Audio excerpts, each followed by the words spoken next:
धरती को हम जितना समझने का दावा करते हैं, वह उतनी ही बार हमारे सामने कोई ऐसी रचना खड़ी कर देती है जो हमारी समझ को अधूरा साबित कर देती है। कहीं बर्फ के अंदर से पानी फूटता है, कहीं पत्थर समुद्र की लहरों जैसे दिखाई देते हैं, और कहीं हजारों वर्षों से जमीन के नीचे ऐसे विशाल क्रिस्टल छिपे हैं जिनके सामने इंसान बेहद छोटा नजर आता है। आज हम धरती की उन 15 रहस्यमयी भूगर्भीय रचनाओं के बीच उतरने वाले हैं जिन्हें देखकर एक ही सवाल उठता है, क्या प्रकृति ने अपने सारे रहस्य सच में हमारे सामने खोल दिए हैं? नंबर 1, आइस वोल्केनो, कजाकिस्तान, बर्फ का विस्फोट। कजाकिस्तान के खुले और बर्फ से ढके मैदानों के बीच सर्दियों में कभी कभी एक ऐसी आकृति उभरती है जिसे दूर से देखने पर लगता है कि जमीन के अंदर कोई ज्वालामुखी जाग चुका है। उसके बीच बने छोटे से मुंह से पानी ऊपर की ओर फूटता है और फिर उसके चारों तरफ जमने लगता है। लेकिन यहाँ न तो पिघली हुई चट्टान होती है, न धुआं और न ही आग। यहाँ ज्वालामुखी से निकलने वाली हर चीज ठंडी होती है। इसी कारण इसे बर्फ का ज्वालामुखी कहा जाता है। यह विचित्र रचना तब बनती है जब जमीन के नीचे दबाव में मौजूद पानी किसी खुले रास्ते से सतह तक पहुंच जाता है। बाहर का तापमान 0 से बहुत नीचे होता है। जैसे ही पानी हवा के संपर्क में आता है, उसका एक हिस्सा तुरंत जम जाता है। बाकी पानी उसी जमी हुई परत के ऊपर बहता है और फिर वह भी बर्फ बन जाता है। यह प्रक्रिया बार बार दोहरती रहती है। धीरे धीरे एक खोखला बर्फीला शंकु तैयार हो जाता है, जिसकी ऊंचाई कई मंजिला इमारत जितनी हो सकती है। सबसे रहस्यमयी दृश्य उस समय दिखाई देता है जब शंकु के ऊपरी छेद से पानी अचानक ऊपर उछलता है। सफेद मैदान, शांत हवा और दूर दूर तक किसी इंसानी बस्ती का निशान न होने के बीच यह पानी ऐसा लगता है जैसे बर्फ के भीतर कोई जीव सांस ले रहा हो। हर विस्फोट के बाद ज्वालामुखी की दीवार थोड़ी और मोटी हो जाती है।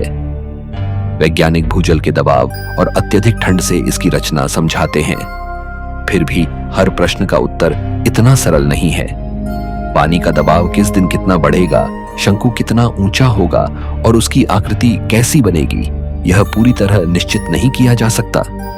कुछ बर्फीले ज्वालामुखी कुछ दिनों में टूट जाते हैं, जबकि कुछ पूरे मौसम में खड़े रहते हैं। सर्दियों के अंत में तापमान बढ़ने लगता है। वही विशाल सफेद मीनार जो कुछ दिन पहले किसी दूसरे ग्रह की रचना जैसी दिखती थी, धीरे धीरे पिघलकर गायब हो जाती है। मैदान फिर पहले जैसा सपाट हो जाता है। लेकिन अगली सर्दी में जमीन के नीचे दबा पानी दोबारा रास्ता खोज सकता है और उसी जगह या उससे कुछ दूरी पर एक नया बर्फीला ज्वालामुखी जन्म ले सकता है। नंबर 2, पामुक्कले, तुर्की। जमी हुई सफेद नदी। तुर्की के दक्षिण पश्चिमी क्षेत्र में पहाड़ी ढलान पर फैली एक सफेद दुनिया दूर से बर्फ का विशाल पहाड़ दिखाई देती है। ऐसा लगता है जैसे किसी हिमनद ने गर्म इलाके के बीच अपना रास्ता बना लिया हो। लेकिन जैसे ही कोई इसके पास पहुंचता है, भ्रम टूटने लगता है। सफेद सतह ठंडी, बर्फ नहीं बल्कि गर्म खनिज जल से बनी चट्टान है। इस जगह का नाम पामुक्कले है, जिसका अर्थ है कपास का किला। पहाड़ के भीतर से निकलने वाले गर्म जल में कैल्शियम कार्बोनेट जैसे खनिज घुले होते हैं। जब यह पानी ढलान पर बहता है तो हवा के संपर्क में आने के बाद उसके भीतर मौजूद खनिज धीरे धीरे जमने लगते हैं। एक पतली सफेद परत बनती है, फिर उसके ऊपर दूसरी परत जमती है। हजारों वर्षों तक चलने वाली इसी प्रक्रिया ने यहाँ सीढ़ियों जैसे तालाब, चमकती दीवारें और सफेद छज्जे बना दिए। सबसे विचित्र बात यह है कि यहाँ पानी सिर्फ चट्टान के ऊपर नहीं बहता, बल्कि बहते बहते खुद चट्टान में बदलता रहता है। जिन रास्तों पर आज गर्म पानी बह रहा है, वे कल सफेद पत्थर की नई परत बन सकते हैं। इस तरह पामुक्कले एक स्थिर पहाड़ नहीं, बल्कि धीरे धीरे बदलती हुई जीवित भूगर्भीय रचना है। इसके ऊपर प्राचीन हियरापोलिस नगर के अवशेष मौजूद हैं। सदियों पहले भी लोगों ने इस गर्म जल को विशेष माना था। उन्होंने यहाँ स्नानागार, जलकुंड और इमारतें बनाई। आज कई इमारतें टूट चुकी हैं, लेकिन गर्म पानी अब भी उसी पहाड़ी से नीचे उतर रहा है। ऐसा लगता है जैसे सभ्यताएं आई और चली गई, पर पहाड़ की सफेद नदी ने अपना काम बंद नहीं किया। पामुक्कल की सुंदरता के भीतर एक नाजुक खतरा भी छिपा है। यदि पानी का प्राकृतिक बहाव बदल जाए तो कुछ हिस्से सूख सकते हैं और उनकी चमक फीकी पड़ सकती है। अधिक मानवीय दबाव भी इसकी सतह को नुकसान पहुंचा सकता है। इसी कारण कई क्षेत्रों में प्रवेश सीमित रखा जाता है। सूर्यास्त के समय सफेद चट्टानें गुलाबी और सुनहरी होने लगती हैं। गर्म पानी से उठती हल्की भाप सीढ़ीनुमा तालाबों के ऊपर फैल जाती है। उस पल यह समझना कठिन हो जाता है कि सामने पहाड़ है, जमी हुई नदी है, या प्रकृति द्वारा बनाया गया कोई विशाल सफेद महल जो हर बूंद के साथ अब भी बनता जा रहा है। Number 3, cave of the crystals, Mexico, दैत्यों के क्रिस्टल। मेक्सिको के चिहुआहुआ रेगिस्तान के नीचे एक ऐसी गुफा छिपी है जहां प्रवेश करने वाला व्यक्ति खुद को किसी गुफा में नहीं बल्कि विशाल क्रिस्टलों से बने दूसरे संसार में खड़ा पाता है। इसे केव ऑफ द क्रिस्टल्स कहा जाता है। यहां सेलेनाइट के पारदर्शी और सफेद क्रिस्टल इतने बड़े हैं कि कुछ की लंबाई लगभग एक इमारत जितनी है और उनका वजन कई टन तक पहुंचता है। ये क्रिस्टल सामान्य परिस्थितियों में नहीं बने। लाखों वर्षों पहले गुफा गर्म और खनिजों से भरपूर पानी में डूबी हुई थी। भूमिगत तापमान लंबे समय तक लगभग स्थिर बना रहा। पानी में घुला कैल्शियम सल्फेट अत्यंत धीमी गति से क्रिस्टल में बदलता गया। क्योंकि वातावरण में अचानक बदलाव नहीं आया, क्रिस्टलों को टूटे बिना लगातार बढ़ने का अवसर मिलता रहा। हजारों नहीं बल्कि कई लाख वर्षों तक चलती रही इस प्रक्रिया ने उन्हें असाधारण आकार दिया। इस गुफा की सुंदरता जितनी आकर्षक है, उसका वातावरण उतना ही घातक है। अंदर का तापमान लगभग 56 से 58 डिग्री सेल्सियस तक पहुंच सकता है और नमी लगभग पूरी तरह संतृप्त रहती है। ऐसी हवा में शरीर पसीने के माध्यम से खुद को ठंडा नहीं कर पाता। बिना विशेष सुरक्षा के कुछ ही मिनटों में कमजोरी, चक्कर और गंभीर शारीरिक संकट शुरू हो सकता है। खोजकर्ताओं को बर्फ से ठंडे किए गए विशेष वस्त्र और सांस लेने के उपकरण पहनकर अंदर जाना पड़ा। फिर भी वे सीमित समय तक ही गुफा में रह सकते थे। प्रकाश जब विशाल क्रिस्टलों से टकराता है तो वे किसी जमे हुए बिजली के झटके जैसे चमकते हैं। कुछ क्रिस्टल जमीन से छत की ओर उठे हैं, जबकि कुछ एक दूसरे के ऊपर तिरछे पड़े हैं। ऐसा लगता है जैसे किसी विशाल जीव की हड्डियां गुफा के भीतर बिखरी हों। गुफा के जल स्तर को खनन के कारण नीचे किया गया था, तभी यह संसार मनुष्यों के सामने आया। लेकिन पानी हटने के बाद क्रिस्टलों का प्राकृतिक वातावरण बदल गया। हवा के संपर्क में आने से उनकी सतह को क्षति पहुंचने की आशंका पैदा हुई। इसलिए गुफा का भविष्य भी रहस्य से भरा है। सबसे बड़ा प्रश्न यह नहीं कि ये क्रिस्टल कैसे बने, उसका वैज्ञानिक उत्तर काफी हद तक मौजूद है। असली सवाल यह है कि धरती के नीचे कितनी और ऐसी गुफाएं छिपी होंगी जहां परिस्थितियां लाखों वर्षों से स्थिर हैं और ऐसी रचनाएं बढ़ रही हैं जिन्हें आज तक किसी इंसान ने देखा ही नहीं। नंबर 4, रेनबो माउंटेन, पेरू, धरती के 7 रंग। पेरू के एंडीज पर्वतों में समुद्र तल से लगभग 16,000 फुट से अधिक ऊंचाई पर एक ऐसा पहाड़ मौजूद है जिसकी ढलानों पर लाल, पीले, हरे, सफेद और बैंगनी रंगों की परतें दिखाई देती हैं। इसे रेनबो माउंटेन कहा जाता है। दूर से देखने पर इसकी सतह किसी विशाल चित्रकार द्वारा बनाए गए रंगीन कैनवास जैसी नजर आती है, लेकिन यहाँ हर रंग किसी रंग से नहीं बल्कि करोड़ों वर्षों पुराने खनिजों से बना है। कभी यह पूरा क्षेत्र समुद्र, झीलों और प्राचीन मैदानों से जमा हुए अवसादों का हिस्सा था। अलग अलग समय पर अलग खनिज मिट्टी और चट्टानों में जमा होते गए। लोहे से लाल और गुलाबी रंग बने। सल्फर तथा अन्य खनिजों ने पीली परतें बनाई। तांबे और खनिज मिश्रणों से हरे रंग उभरे। फिर पृथ्वी की परपटी में हुए विशाल टकरावों ने इन क्षैतिज परतों को ऊपर उठाकर पहाड़ में बदल दिया। लाखों वर्षों तक ये रंग बर्फ और मिट्टी के नीचे छिपे रहे।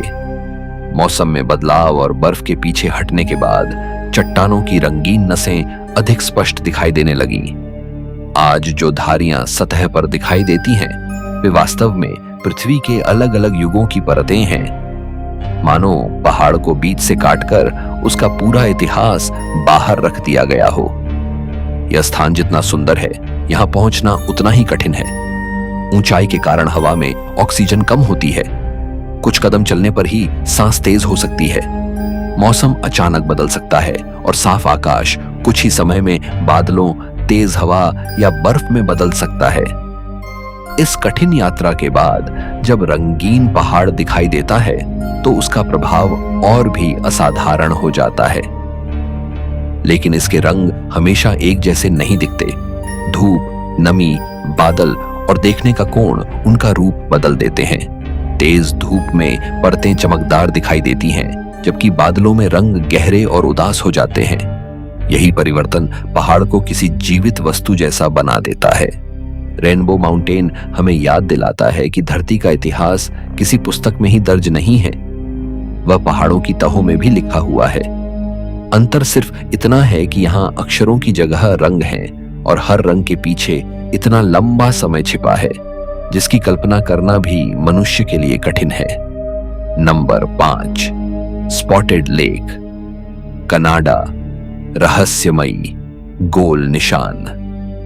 कनाडा के ब्रिटिश कोलंबिया क्षेत्र में एक ऐसी झील मौजूद है जो वर्ष के एक हिस्से में सामान्य जलाशय दिखाई देती है, लेकिन गर्मियों के आते ही उसकी पूरी सतह रहस्यमयी गोल निशानों में बदल जाती है।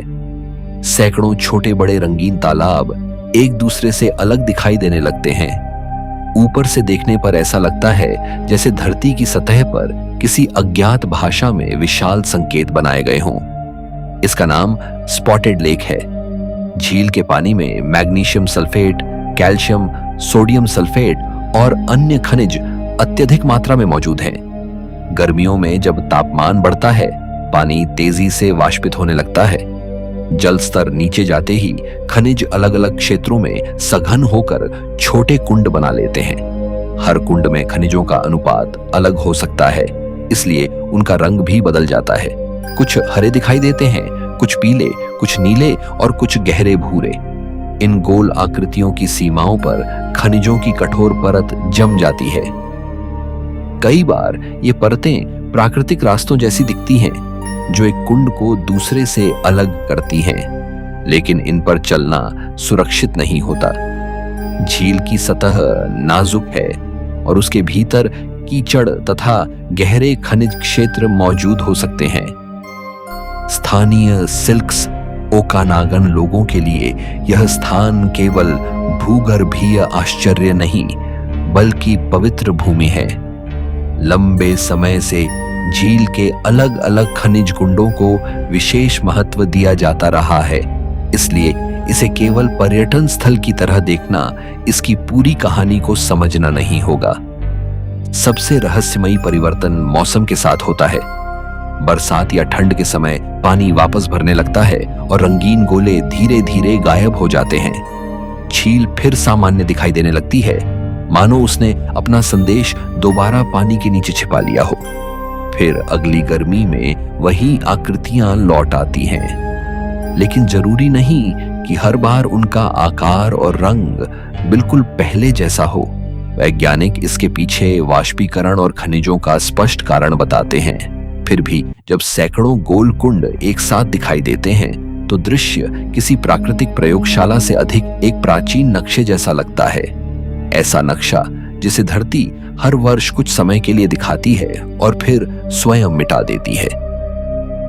नंबर 6, झांगये डैनशिया, चीन, रंगों में कैद समय। चीन के गांसू प्रांत में फैले झांगये डैनशिया के पहाड़ पहली नजर में वास्तविक नहीं लगते। उनकी ढलानों पर लाल, पीली, नारंगी, सफेद और गहरे भूरे रंग की लहरदार परतें दूर तक फैली हैं। कहीं ये परतें सीधी पट्टियों जैसी दिखाई देती हैं, तो कहीं अचानक मुड़कर ऐसे उठती हैं जैसे विशाल रंगीन कपड़े को मोड़ दिया गया हो। इन पहाड़ों की कहानी करोड़ों वर्ष पहले शुरू हुई थी, जब नदियां और झीलें अलग अलग प्रकार की रेत, मिट्टी और खनिज इस क्षेत्र में जमा कर रही थीं। हर काल में जमा हुई परत का रंग और संरचना अलग थी। समय के साथ ये अवसाद दबकर चट्टानों में बदल गए। बाद में पृथ्वी की परपटी की हलचल ने इन चट्टानों को ऊपर उठाया और सीधी परतें तिरछी तथा मुड़ी हुई हो गईं। इसके बाद हवा, बारिश और तापमान के बदलाव ने कमजोर चट्टानों को काटना शुरू किया। नरम हिस्से तेजी से घिस गए, जबकि मजबूत परतें बची रहीं। इसी प्रक्रिया ने गोल पहाड़ियां, खड़ी दीवारें, संकरी घाटियां और रंगीन शिखर बनाए। आज दिखाई देने वाली हर रेखा किसी अलग समय में जमा हुए पदार्थ का निशान है। दिन के अलग अलग समय में इस क्षेत्र का रूप बदलता रहता है। सुबह की हल्की रोशनी में रंग शांत दिखाई देते हैं। दोपहर में लाल और पीली परतें चमक उठती हैं। बारिश के बाद चट्टानों की नमी रंगों को और गहरा कर देती है। सूर्यास्त के समय पूरा क्षेत्र जलती हुई धरती जैसा लग सकता है। यहाँ का सबसे बड़ा रहस्य यह नहीं कि रंग कैसे बने। खनिजों और अवसादों से इसका उत्तर मिल जाता है। रहस्य यह है कि इतने विशाल क्षेत्र में परतों का क्रम इतना स्पष्ट कैसे बचा रहा। करोड़ों वर्षों की हलचल, टूट फूट और क्षरण के बावजूद धरती ने अपने इतिहास की रेखाएं लगभग खुली पुस्तक की तरह सामने रख दी हैं। ऊंचे दृश्य स्थल से देखने पर पर्वत एक दूसरे के पीछे लहरों की तरह फैलते हैं। वहां खड़े व्यक्ति को महसूस होता है कि वह किसी पहाड़ी क्षेत्र को नहीं, बल्कि समय की जमी हुई तरंगों को देख रहा है। हर पट्टी एक बीता हुआ युग है और हर मोड़ उस शक्ति का निशान है जिसने पूरी जमीन को उठाकर नया आकार दिया। झांगे डैनशिया इस बात का प्रमाण है कि प्रकृति केवल पहाड़ नहीं बनाती। कभी कभी वह करोड़ों वर्षों की कहानी को रंगों में बदलकर इतनी विशाल दीवार पर लिख देती है जिसे पढ़ने के लिए इंसान को आकाश से नीचे देखना पड़ता है। नंबर 7, पेनिटेंटिस एंडीज, बर्फ के हजारों कांटे। एंडीज पर्वतों के ऊंचे, ठंडे और अत्यंत शुष्क क्षेत्रों में बर्फ हमेशा सपाट चादर के रूप में नहीं रहती। कुछ स्थानों पर वह हजारों नुकीली धारों में बदल जाती है। ये सफेद आकृतियां जमीन से ऊपर उठी तलवारों, कांटों या मौन खड़े लोगों जैसी दिखाई देती हैं। इन्हें पेनिटेंटिस कहा जाता है। ये रचनाएं आमतौर पर 13,000 फुट से अधिक ऊंचाई वाले क्षेत्रों में बनती हैं, जहां सूर्य का प्रकाश अत्यंत तीव्र होता है, लेकिन हवा बहुत ठंडी और शुष्क रहती है। सामान्य परिस्थितियों में बर्फ पहले पानी में पिघलती है और फिर वाष्प बनती है। यहां कई बार बर्फ सीधे ठोस अवस्था से जलवाष्प में बदल जाती है। इस प्रक्रिया को ऊर्ध्वपातन कहा जाता है। बर्फ की सतह पर मौजूद छोटे गड्ढे सूर्य की रोशनी को अपने भीतर रोक लेते हैं। वहां अधिक ऊष्मा जमा होती है और बर्फ तेजी से गायब होने लगती है। गड्ढे गहरे होते जाते हैं, जबकि उनके बीच के हिस्से ऊंची धारों के रूप में बच जाते हैं। धीरे धीरे पूरा मैदान बर्फीले कांटों के जंगल में बदल जाता है। कई पेनिटेंटिस सूर्य की दिशा में झुके हुए दिखाई देते हैं। दूर से यह दृश्य सुंदर लगता है, लेकिन इनके बीच चलना कठिन और खतरनाक हो सकता है। बर्फ की धारें कुछ सेंटीमीटर से लेकर कई मीटर ऊंची हो सकती हैं। वे पर्वतारोहियों का रास्ता रोक सकती हैं, कपड़ों और उपकरणों को नुकसान पहुंचा सकती हैं और यात्रा की गति लगभग समाप्त कर सकती हैं। इनके बीच छिपी दरारें दिखाई नहीं देती, जिससे एक गलत कदम गंभीर दुर्घटना में बदल सकता है। तेज धूप में पेनिटेंटिस की परछाइयां बर्फ पर लंबी काली रेखाएं बनाती हैं। हवा चलने पर कोई पेड़ नहीं हिलता, कोई पत्ता नहीं बचता, केवल हजारों सफेद धारें स्थिर खड़ी रहती हैं। यही मौन इस स्थान को अधिक रहस्यमयी बनाता है। वैज्ञानिक इनके निर्माण की प्रक्रिया जानते हैं, फिर भी इनके आकार और दूरी का सही अनुमान लगाना आसान नहीं है। थोड़ी सी दिशा, तापमान, धूल या हवा का अंतर पूरी रचना बदल सकता है।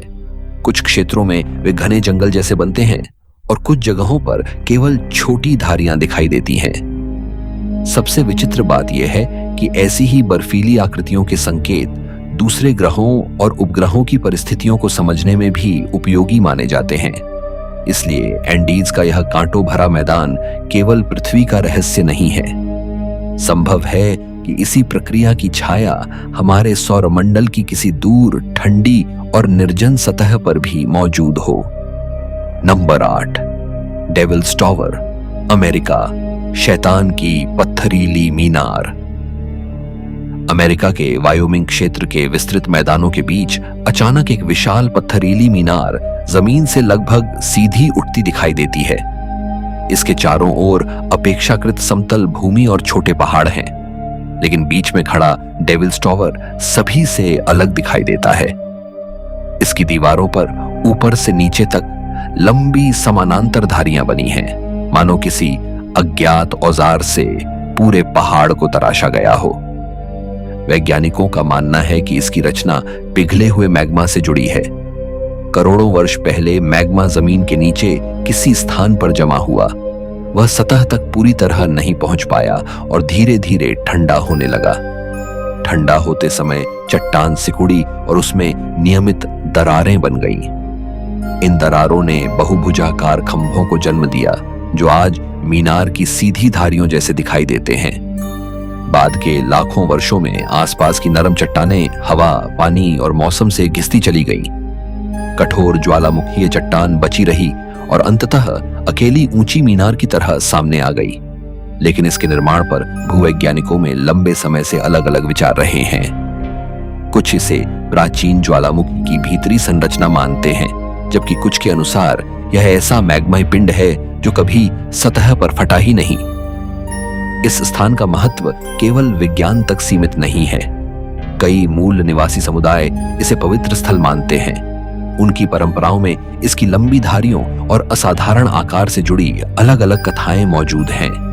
इसलिए डेविल्स टॉवर को केवल एक चट्टान कहना उन सांस्कृतिक अर्थों को अनदेखा करना होगा जो सदियों से इसके साथ जुड़े हैं। मीनार के नीचे खड़े होकर ऊपर देखने पर उसकी छोटी आकाश को काटती हुई दिखाई देती है।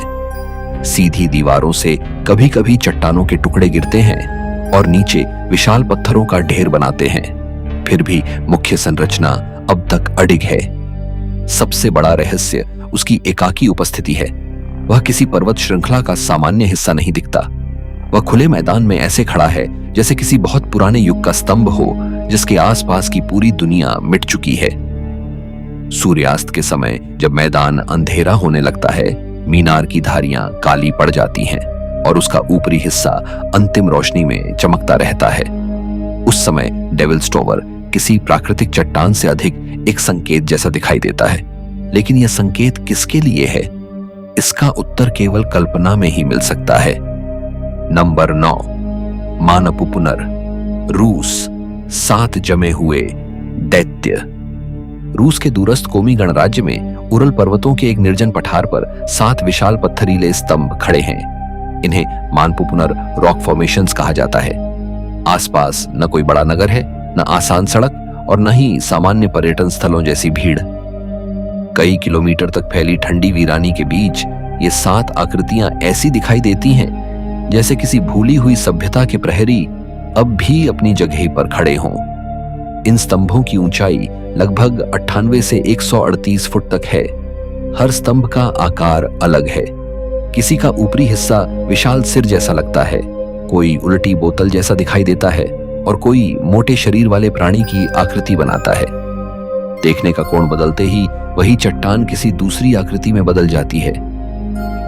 कभी इस क्षेत्र में ऊंचे पहाड़ मौजूद थे। करोड़ों वर्षों तक हवा, बारिश, बर्फ और तापमान के तीव्र बदलाव ने उन पहाड़ों को घिसना शुरू किया। कमजोर चट्टानें धीरे धीरे नष्ट हो गईं, जबकि कठोर पत्थर के कुछ भीतरी हिस्से टिके रहे। यही बचे हुए हिस्से आज 7 विशाल स्तंभों के रूप में दिखाई देते हैं। वैज्ञानिक प्रक्रिया स्पष्ट होने के बावजूद दृश्य असहज कर देने वाला है। सामान्यतः क्षरण चट्टानों को बिखेर देता है, लेकिन यहां उसने उन्हें ऐसी आकृतियों में छोड़ा है जो देखने वाले को जीवित प्राणियों की याद दिलाती है। कम ऊंचाई वाले बादल जब इनके बीच से गुजरते हैं तो कभी आधा स्तंभ दिखाई देता है और कभी केवल उसका ऊपरी हिस्सा। ऐसा लगता है जैसे धुंध में विशाल आकृतियां चल रही हों। स्थानीय मानसीय लोगों की परंपराओं में इन चट्टानों के बारे में कथाएं मौजूद हैं। कहीं इन्हें पत्थर बने दैत्यों से जोड़ा जाता है और कहीं पवित्र भूमि के रक्षकों से। इन विश्वासों को वैज्ञानिक तथ्य नहीं कहा जा सकता, लेकिन वे इस स्थान के वातावरण से अलग भी नहीं किए जा सकते। मानपुपुनर तक पहुंचना आज भी कठिन है। मौसम अचानक बदल सकता है और सर्दियों में पूरा पठार बर्फ के नीचे दब जाता है। इसकी दूरी और कठिन पहुंच ने इसे भीड़ से बचाए रखा है। यही एकांत इसकी सबसे बड़ी शक्ति है।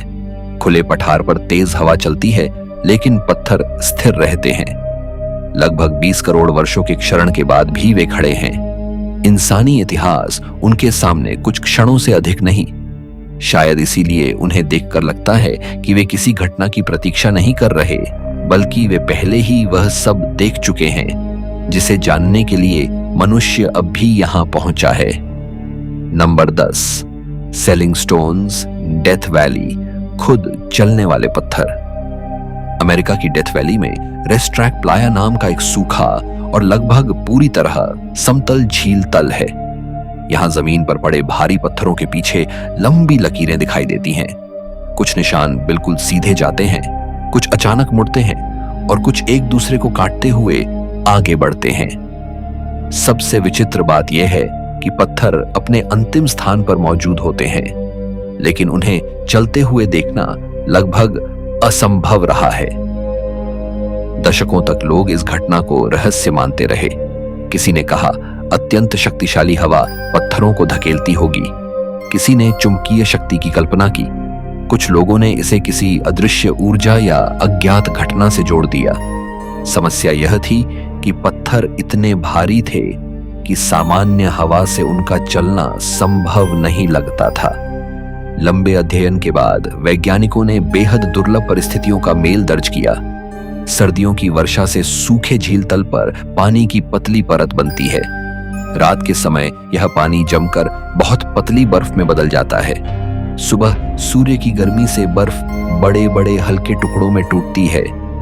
धीमी हवा इन बर्फीली चादरों को आगे धकेलती है और वे अपने साथ पत्थरों को भी गीली मिट्टी पर धीरे धीरे खिसका देती हैं। पत्थर दौड़ते नहीं हैं, वे इतनी धीमी गति से चलते हैं कि दूर खड़े व्यक्ति को उनका हिलना दिखाई भी न दे। लेकिन कुछ समय बाद उनके पीछे मिट्टी पर लंबी रेखा बन जाती है।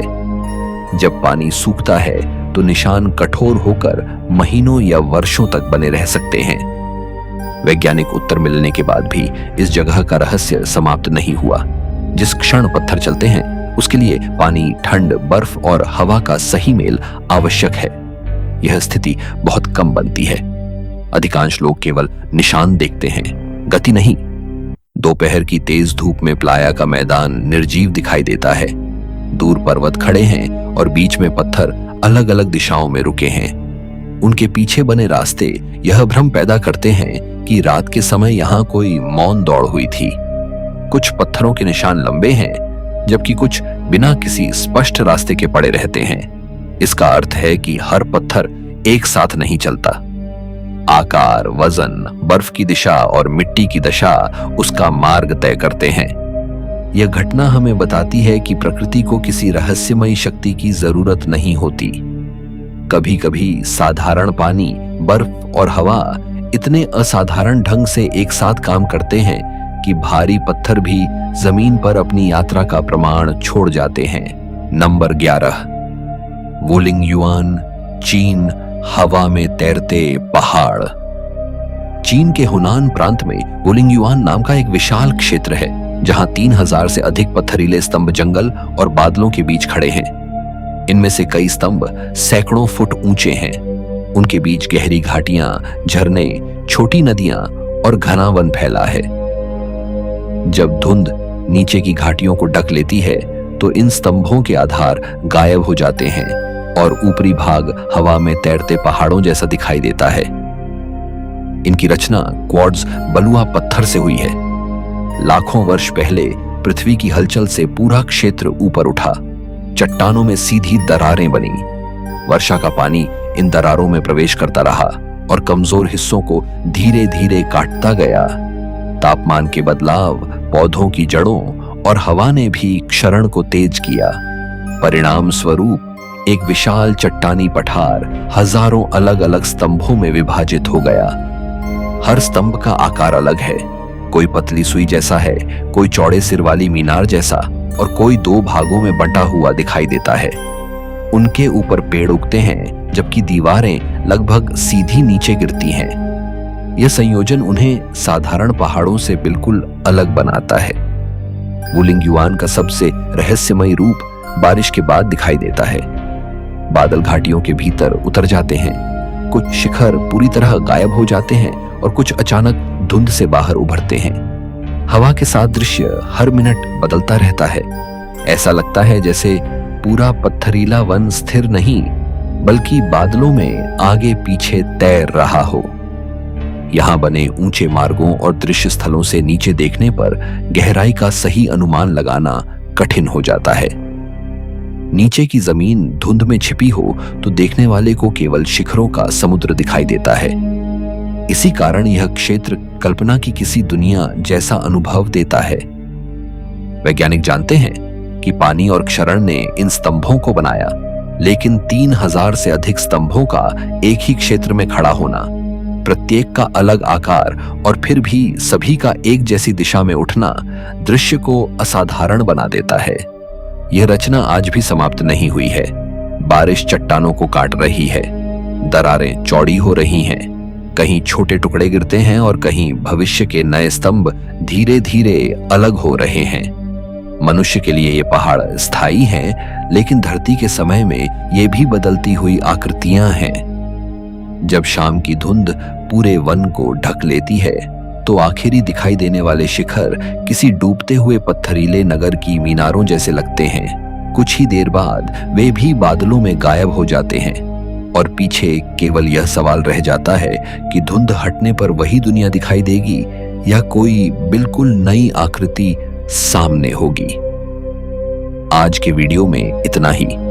धरती की इन 15 रचनाओं ने दिखा दिया कि विज्ञान उनके बनने की प्रक्रिया समझा सकता है, लेकिन उनके सामने खड़े होकर महसूस होने वाले रहस्य को पूरी तरह समाप्त नहीं कर सकता। शायद प्रकृति का सबसे बड़ा रहस्य यही है कि उसके उत्तर जान लेने के बाद भी उसके दृश्य हमें उतना ही हैरान करते हैं। अगली यात्रा तक याद रखिए, धरती शांत जरूर दिखाई देती है, लेकिन उसके भीतर समय अब भी नई आकृतियां बना रहा है।